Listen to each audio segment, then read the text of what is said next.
Hey guys, thank you for joining me here on another absolutely beautiful day in the forest. Over the course of the past year, I did a series called Moraknife Monday, and that's where I used and showed many different Mora knives in my collection. I went over the specs on a lot of them, the capabilities, and just a lot of different aspects on why I love Mora knives and why they're so useful to us here in the woods. Over the course of time, I was asked several different questions, some good questions by you guys.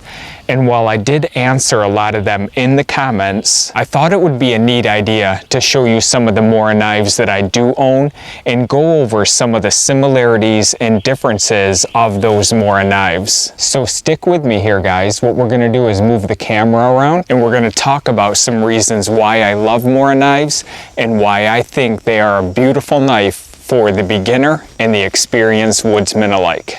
So I grabbed a bunch of my Mora knives for this video, guys. It's not all of the Moras that I own, but it is a lot of them. And I've kind of grouped them separately. So over here is the only Mora Pro C series that I own, the only Mora Pro, the new Moras. That's the only one I own. We have the utility / outdoor knives over here. In the middle, I have pretty much what Mora considers their outdoor knives, even though I think many Moras are outdoor knives. Down here, we have the Mora Classic series. Here is a couple of the 500 series Moras, and then up here, which we'll talk about, is a couple of special Moras that I own. You're gonna notice a couple of pretty constant characteristics throughout the Mora knives that I own and what I use them for. First of all is size. For the most part, the knives that I enjoy using and the Mora knives that I gravitated to are about 3 to 4 inch blades and about 9 inches overall. Some may be a little bit shorter than that, but that's usually right around the area that I like to stay when it comes to bushcraft knives. Another thing I enjoy and prefer with bushcraft knives is a Scandinavian grind. So most of these knives here, most of these Moras have a full Scandinavian grind.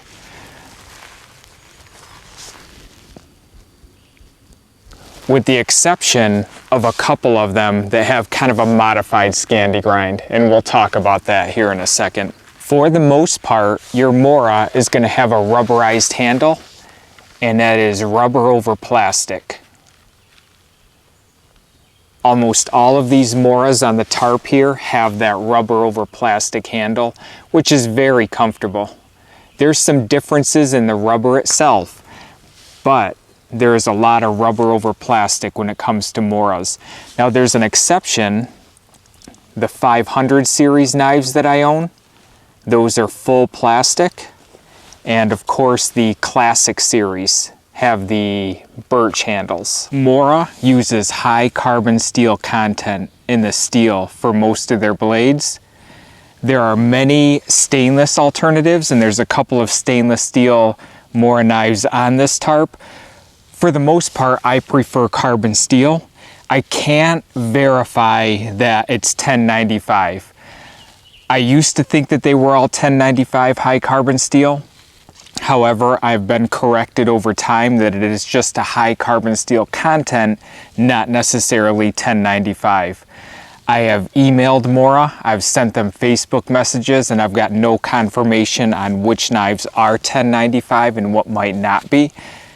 I can say though that every single Mora that is on this tarp that's of high carbon steel, I have started a flint and steel fire with.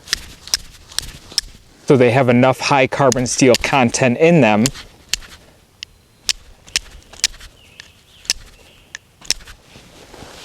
regardless of which one I grab.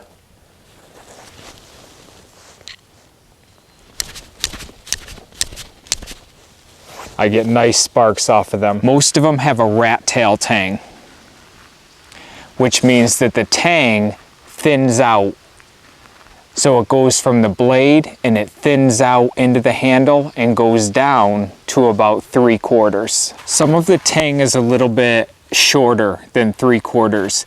I believe the Triflex here, The Triflex tang only goes to about here, if I'm not mistaken. It's either this one or the Bushcraft Force that only goes down to about here. Most of them are gonna rat tail down to about here. So just keep that in mind. I have no problem using Moras for batoning smaller pieces of wood. If it's a softer wood, Moras are gonna have no problem batoning through that. Once you get to the harder, thicker pieces of wood, you wanna keep in mind that it is not a full tang knife. And even though it's a 3/4 tang, the tang does rat tail and thin out. So in beating on your knife, let's say, that might be a limitation that you want to keep in mind when it comes to Mora knives. However, I don't use Moras for batoning most of the time. They are tremendous carvers, exactly what Scandinavian grinds should be, and a tremendous utility knife. The other thing I want to quickly mention about Mora knives as a whole, guys, is that most of them do not come with a squared off spine. Most of the spines are rounded. In order to utilize that spine for scraping a ferro rod or scraping fine shavings off of wood is to take a file to the spine. I have several videos where I show how to do that, and if you'd like me to post a link, just let me know. The Bushcraft Black is one of the Mora knives that comes already with a sharp spine and ready to strike a ferro rod or scrape your wood. Same with the Mora Light My Fire knife. That's a nice squared off spine, mainly because it comes with a ferro rod right in the handle. Every other knife on here, I have taken my mill bastard file to, and I utilize them as if they came that way. It's not hard to do, it doesn't take very long, and it doubles the value of a Mora knife.